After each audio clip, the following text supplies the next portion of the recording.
नमस्कार, मेरा नाम रितेश है। इस वक्त आप न्यूज भारत देख रहे हैं। देखिए, वर्ष 2024 में कई जगह ऐसे विधानसभा चुनाव होने वाला है और इस वक्त हम बात कर रहे हैं महाराष्ट्र की। तो क्या महाराष्ट्र में इस बार असली खेला होने वाला है? क्या महाराष्ट्र में अजित पवार बीजेपी से अलग हो सकते हैं या फिर बीजेपी अजित पवार से कुछ अलग राह तलाश रही है? दोस्तों, महाराष्ट्र में सियासी हलचल इतना ज्यादा हो गया है कि भारतीय जनता पार्टी को यह समझ में नहीं आ रहा है कि अक्टूबर में होने वाले विधानसभा चुनाव में वो अकेले मैदान में उतरे या फिर गठबंधन के सहयोगियों के साथ अजित परिवार को लेकर बीजेपी के पास जो रिपोर्ट कार्ड आ रहे हैं, अजित परिवार तक भाजपा की जो बातें पहुंच रही हैं, वो भी इन दोनों के रिश्तों को तोड़ने वाली है। दरअसल महाराष्ट्र के सियासी गलियारों में यह खबर चल रही है और इंटरनल सर्वे भी कराया बीजेपी ने, जिसमें बीजेपी में यह सवाल पूछा गया लोगों से कि महाराष्ट्र में विधानसभा चुनाव में क्या भारतीय जनता पार्टी को अकेले चुनाव में उतरना चाहिए, यानी शिंदे, अजित परिवार, अठावले, इन तमाम सहयोगी दल के बिना जो 88 सीटों पे बीजेपी को अकेले चुनाव में उतरना चाहिए। इस पर बीजेपी एक रिपोर्ट किया जो है तैयार कर रही है। दूसरा डेवलपमेंट महाराष्ट्र में यह है कि अभी चुनाव में वक्त है, लेकिन बीजेपी ने भूपेंद्र यादव को प्रभारी और अश्विनी वैष्णव को भी सह प्रभारी बना दिया है, यानी अपनी चुनौती तैयारियां शुरुआत कर दी है बीजेपी ने। शुरू की बैठक भी होने जा रही है, ग्रुप की बैठक हो रही है जिसमें बीएस संतोष भी मौजूद रहेंगे, जिसमें महाराष्ट्र, झारखंड और पश्चिम बंगाल समेत तमाम जो राज्य हैं चुनाव पर काफी चर्चा होने वाली है। मैं आपको बता दूं कि बीजेपी जिस तरीके से सर्वे कराया है अजित परिवार को लेकर, वो काफी टेंशन में है।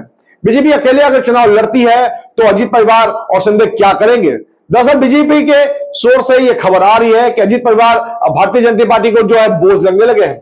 बीजेपी के तमाम नेताओं ने यह कह दिया है कि अजित परिवार को साथ लेने में कोई भी फायदा नहीं है एनडीए को, और ना हो सकता है। महाराष्ट्र सरकार के केंद्रीय मंत्री अब्दुल सत्तार पे भी आरोप लगाया जा रहा है, जिन्होंने कांग्रेस के प्रत्याशी की मदद की। वही दूसरी तरफ अजित पवार की पत्नी ने सुनैना पवार को, जो खुद चुनाव हार चुकी है, लेकिन अजित पवार ने उनके लिए बैकडोर का सांसद का दरवाजा खोल दिया है।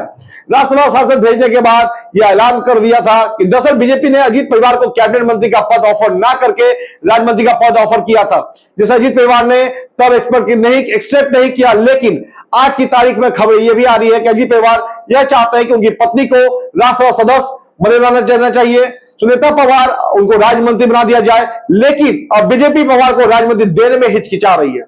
दरअसल अजित परिवार पिछले साल चुनाव में महाराष्ट्र गठबंधन में शामिल हुए थे और जब उन्होंने अपनी पार्टी तोड़ी, शरद पवार की पार्टी अलग हुई, उनकी पार्टी अलग हुई, महाराष्ट्र में बहुमत का आंकड़ा 145 है और आज की तारीख में भारतीय जनता पार्टी पास 200 से ज्यादा विधायकों का समर्थन है। ऐसे में अजित परिवार अगर होते भी हैं तो 40 विधायक कम होते हैं और सरकार को इससे कोई संकट नहीं महसूस होता है। इसलिए भारतीय जनता पार्टी पूरी तरीके से महाराष्ट्र में मनमानी के मूड में आ गई है। मैं आपको बता दूं कि बीजेपी इस मोड में आ गई है कि अजित परिवार खुद छोड़कर चले जाएं तो ज्यादा बेहतर होगा, क्योंकि अजित परिवार को अब बीजेपी महाराष्ट्र में धोना नहीं चाहती है। अब इस बीच खबर यह भी आ रही है कि एकनाथ शिंदे ने देवेंद्र फडणवीस के साथ जो है अजित पवार के साथ एक बैठक की और उसके बाद देवेंद्र फडणवीस और एकनाथ शिंदे की मीटिंग भी हुई है। उधर महाराष्ट्र बीजेपी के तमाम बड़े नेता दिल्ली में डेरा डाले हुए हैं, जहां वो आलाकमान के साथ मंथन कर रहे हैं। यानी लोकसभा चुनाव के बाद महाराष्ट्र में जो डिस्टर्बेंस शुरू हुआ है वो डिस्टर्बेंस अभी तक बढ़ा हुआ है। वहां कहीं की बता दें कि इस तरीके से समान स्थिति नहीं है। अजित पवार अगर अलग होते हैं और अगर इंडिया गठबंधन के साथ चले जाते हैं, अगर शरद पवार के साथ चले जाते हैं, तो महाराष्ट्र में जो पॉलिटिक्स सिनेरियो है वो बहुत तेजी से बदलेगा। मैं आपको बता दूं कि कई समीकरण बदले जाएंगे और इसका नुकसान जो है बीजेपी को भी हो सकता है। बीजेपी अभी ये सोच रही है कि यदि अगर वो अकेले चुनाव लड़ती है तो कितना फायदा हो सकता है और कितना नुकसान हो सकता है।